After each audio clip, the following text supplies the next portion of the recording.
Hey everyone, welcome back to Corporate Decoder, the place where we dig into the juicy details of corporate filings to see if things are really as good as they seem. Today we are looking at the Federal Home Loan Bank of Boston, and let me tell you, this filing has some really interesting details about how they are managing their money and their obligations, particularly with something called consolidated obligations. The 17th of September 2025 marks the earliest event reported here, and it signals a key moment for the Federal Home Loan Bank of Boston.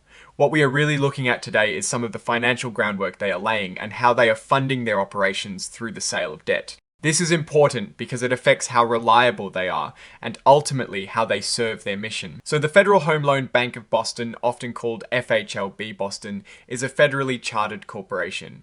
Think of them as a big bank for other banks. They get money and then lend it out to help build communities and keep the housing market stable. A big part of how they operate is by borrowing money from the capital markets by selling what they call consolidated obligations.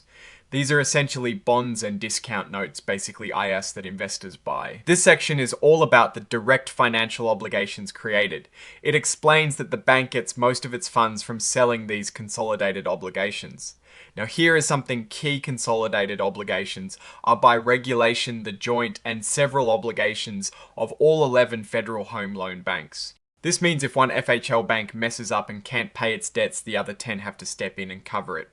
So FHLB Boston is on the hook for the debts of its sister banks, even if Boston itself is doing great. This is where we get to the nitty-gritty, the actual debt issuances.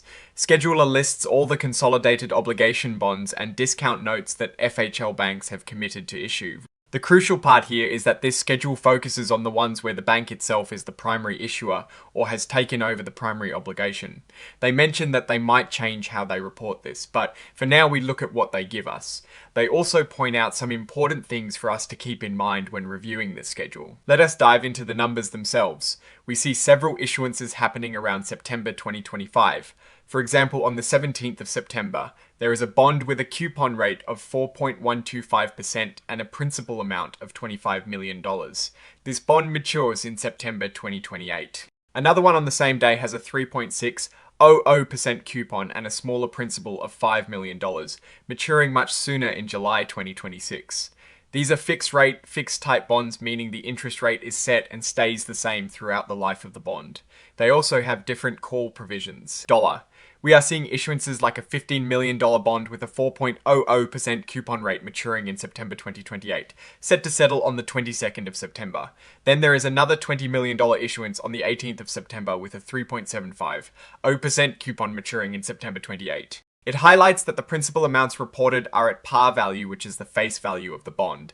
This is important because it might not perfectly align with what appears on their financial statements prepared under generally accepted accounting principles like GAAP, because those statements would account for things like discounts, premiums, or fees associated with the issuance. The table also shows options for early redemption. For instance, the 4.125% bond maturing in 2028 has an optional principal redemption with a Bermudan call style and a next call date of December 2025. This Bermudan style means the bank can choose to redeem it on specific recurring dates on and after the first redemption date until it matures.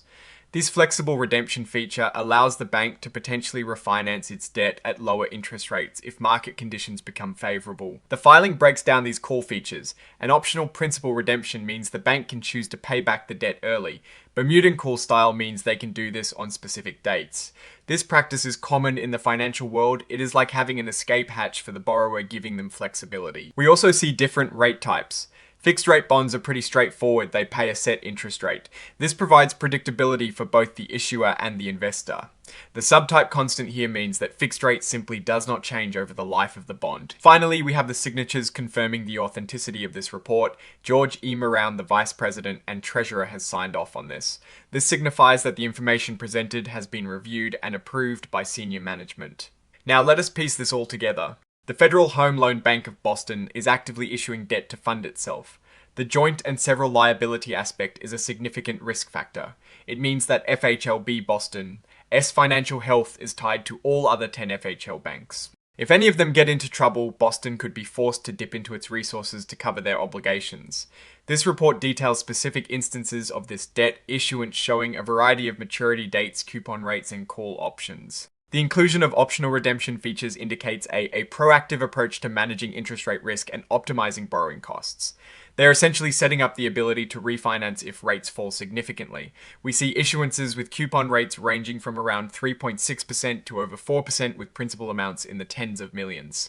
These are substantial sums showing the scale of their operations. While the immediate numbers seem robust and the use of call options shows financial agility, the ever-present risk of interconnected FHL bank performance is something to watch. The long-term stability relies not just on Boston alone, but on the collective financial health of all the Federal Home Loan Banks.